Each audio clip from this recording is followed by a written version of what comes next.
And that is me, just jumping up and down. And this is where maybe, you know, he'll start on this island and it's up to him to kind of explore it, find some resources and start to build his own ship so he can basically leave. Now, right now we don't have any of the wildlife in there. Obviously there'll be creatures that might be trying to attack him and all sorts.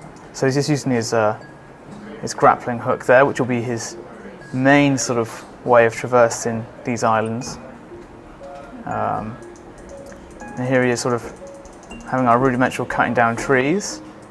And he's using his rope now to just kind of tug it down and that'll collapse. Whoop! As long as it doesn't fall over my head, you should be fine. And this will be all networked physics. I'll sort of roll and then he can kind of start to harvest that. Cut it up even more. Yeah, each one of these logs could be used as a physical object. I could have used them for any other purpose other than just resources. I could roll them down a hill and just hit over somebody else on this path, or I could just, who knows, they can be used in any way I can think of. So now, again, I've just sort of flown through, then we can find some more people. They're just chilling out, they're exploring, they're flying their ship. You've got 3 people on here.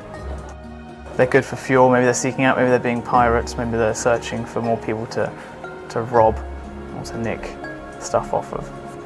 You can see them all, and they just exist in the world. And they're able to do stuff, yeah, and it's all just happening all at the same time, no loading screens, all just sort of seamlessly in this one sort of physics persistence universe. But I'd say it's about time I sort of jumped into the game and we started playing with some stuff. So Tom and myself are building quite a ship. I'm not sure why we need 3-4 fuel tanks. Perhaps we're going on a very long journey. But I guess there's no such thing as too much fuel. I'm just worried that all that will be very, very heavy on the ship. We need quite a few cores to make it fly. So, welcome, Luke. Okay, so here I am. I've now joined these guys. They're just gonna carry a tree along with them. And again, the weight of that will factor in. So the cores are still having. Oh, there we go. It's popped off. See you later, tree.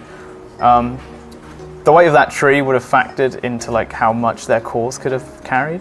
So you can essentially overload a ship if you do fly above them and just sort of drop a little junk on it, really, and that'll weigh their ship down. Now the ships are fairly sturdy because there's a lot of equipment on it that you'd need to take out before it will eventually fall. And of course it's all, well, they've boarded me now, I think. Oh, they've just taken out a cannon. I've got no way of flying back. Now these cannons, you know, they might be a nuisance on my deck, so I can just, oh, there goes a panel. So you can see that the ship will slowly sort of fall apart. So if you can find that, you know, you've broken away enough of their panels, I'm now able to use my rope, get into the heart of their ship, and then get into the cores and basically just start planting these bombs. Whoa, whoa, there we go, right, let's get out of there. So I planted like a load of bombs, so now their cores are basically getting nailed. The ship is kind of falling apart there. Whoa, whoa, I think it's time to go. And it's gonna fall out of the sky, all the bits sort of raining down. See you later, where's my ship? And there's all those bits rain down. Now, if there was an island below that, that would all just rain down onto an island. So if you had your crest on the side of one of these panels, they will recognize you and say, oh, that ship belonged to my friend, whatever. Put a picture there on my ship, and then just find one I took earlier, like this one. It's not particularly interesting, but it's there. And then that's now physically in the world again. So this is the player kind of story and open-endedness we kind of let you have. So when this ship, if it crashes or anything was to happen, other players can come along and they can see almost like the history of your adventures and sort of pick apart this story of why this ship kind of maybe crashed. So I can just stick the fuel gauge there if I really wanted to, and now that'll tell me how much fuel the ship has. So if you did have like a little room here, you could basically put any instrument you want anywhere on this ship and it'll kind of give you information about it. So as your ship get bigger and bigger and bigger, you're probably going to want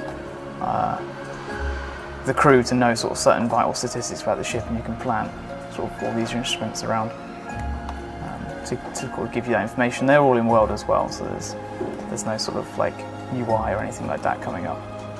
The draw distance is this amazing for a reason. When you are in combat or exploring, you can see things very, very far away, people on other ships, people on other islands, creatures, etc. That's very important for you to making a decision or where you're going, what you're doing. You want to know what's up ahead if you pay proper attention.